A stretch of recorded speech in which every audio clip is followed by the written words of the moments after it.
একটা সময় তিনি বলেছিলেন যে আমি যদি কোনোদিন সরকারি কোন পদ পদবিতে বসতে পারি প্রাণ ভরে কাজ করব। সেগুলো নিয়ে জনগণ চ্যাংড়া পোলাপান গান বানিয়েছে, ডিজে ড্যান্স বানিয়েছে, তাহেরের ওয়াজ বানিয়েছে, বানিয়ে বিশ্রী ভাষায় আসিফ নজরুলকে রীতিমতো ভাইরাল বানিয়ে দিচ্ছেন, হাস্যরসাত্মক ব্যক্তিতে পরিণত করেছেন। এরপর আরো অনেক অনেক বিষয় তিনি একসময় বলেছিলেন বাংলাদেশে 30 লক্ষ ভারতীয় কাজ করে। এখন সবার দাবি 30 লক্ষ না 22 লাখ ভারতীয় কাজ করে, এরকম একটা কথা তিনি বলেছিলেন। এখন সবার বক্তব্য যে তিনি ক্ষমতায় আছেন, সেই 22 লাখ ভারতীয় কোথায় গেল? তাদেরকে কেন আসিফ নজরুল স্যার যাকে বলা হয় এখনো খুঁজে বের করছেন না? অর্থাৎ তাকে যে মানুষ স্যার বলছেন এটাও মানুষে ঠাট্টা করে বলার চেষ্টা করছে যে আসিফ নজরুল স্যার।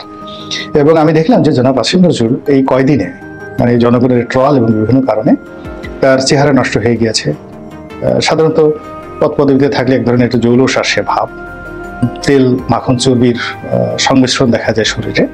তো পুরো জিনিসগুলো তার জন্য বুমেরাং হয়ে পড়েছে এবং তিনি ক্লান্ত বিধ্বস্ত।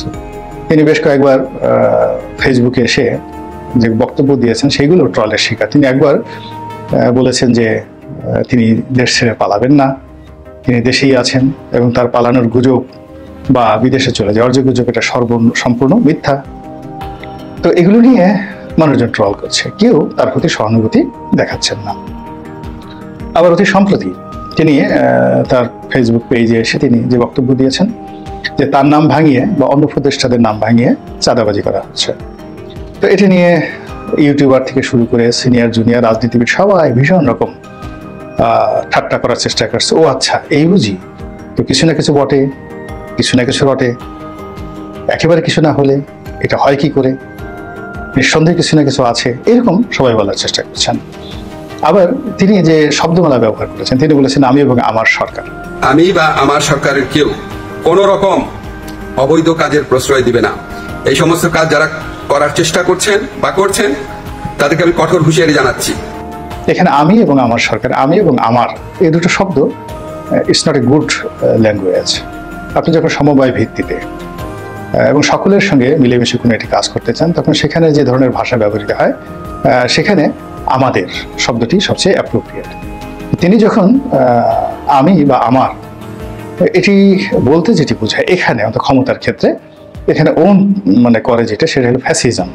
এখন যে ফ্যাসিবাদ, যে স্বৈরতান্ত্রিক যে শাসন ব্যবস্থা বা যে শেখ হাসিনার যে এক্সট্রাঅর্ডিনারি অ্যারোস্টিসিটি না ঠিক অটোক্রেটিক যে সরকার, তার বিরুদ্ধে লড়াই করে এতগুলো তাজা প্রাণের বিনিময়ে আমরা আসিফ নজরুলের সরকার, আসিফ নজরুলের দেশ এখানে আসছি, এই কথাগুলো অনেকে কিন্তু ঠাট্টা করার চেষ্টা করছে, মস্করা করার চেষ্টা করছে।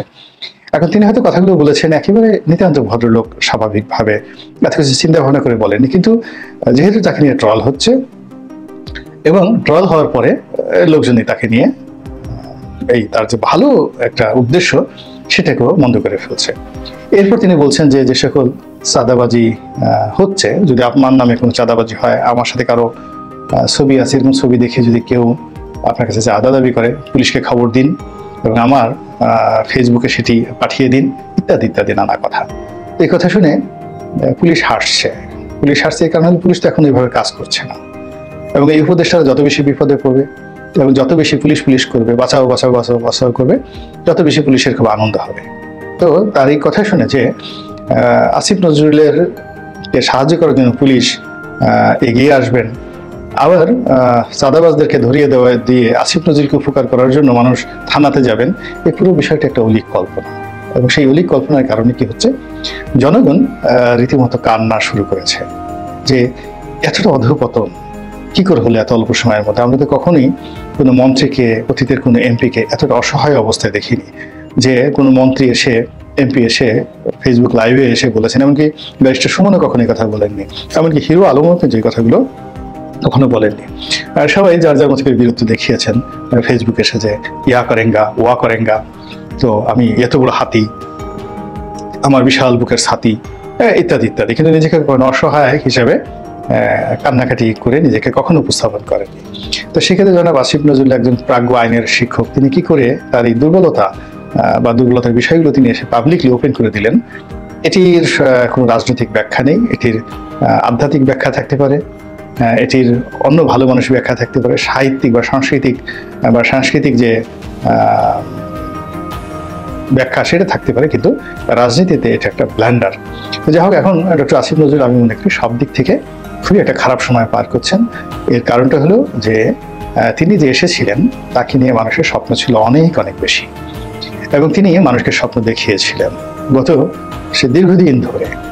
সে 2009 সাল থেকে তিনি বলছেন, অসাধারণ সব কথাগুলো তিনি বলছেন, মানুষের মনে আশা জাগাচ্ছেন। আপনি আমার কথাই চিন্তা করেন, যদি আল্লাহ না করুক আমি যদি কখনো কোনো দায়িত্ব পাই বা কোনো একটা কাজে, যেটা সম্ভাবনা জিরো, আমি জাস্ট উদাহরণ হিসেবে বলার জন্য বলছি। এই কারণে আমি বুঝে গেছি যে আমার সময় শেষ হয়ে গিয়েছে, বয়স আগের মতো নেই।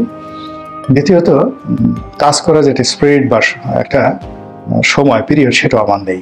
আই ক্যান টক, আমি ভালোভাবে কথা বলতে পারি, কিন্তু আমি যদি কোনো একটা কাজে আমাকে বসিয়ে দেওয়া হয়, তাহলে আমার কাছে মানুষের যে আকাঙ্ক্ষা, এটা আসিফ নজরুল বা ডক্টর ইউনূসের মতোই থাকবে, এবং সেখানে আমার ন্যূনতম ভুল হলে মানুষ আমাকে নিয়ে ট্রল করবে, এটা স্বাভাবিক বিষয়। তো এই যে আসিফ নজরুল সাহেব সারা দেশের মানুষকে যে আশা জাগিয়েছেন, বিশ্বাস জাগিয়েছেন, এবং মানুষ তার প্রতি নির্ভর করেছে, এবং সেই নির্ভরতার কারণেই তিনি এই যে এখন ট্রলের শিকার হচ্ছেন। এবং এটা তিনি কতদিন চালাতে পারবেন, কতদিন এত সব প্রতিদ্বন্দ্বী, এত সব নেতিবাচক কথাবার্তার ভার তিনি বহন করতে পারবেন, কতক্ষণ তিনি এবং তার পরিবার এই ভার বহন করে সামনের দিকে এগোতে পারবেন, এটা আমি এখনো বলতে পারছি না।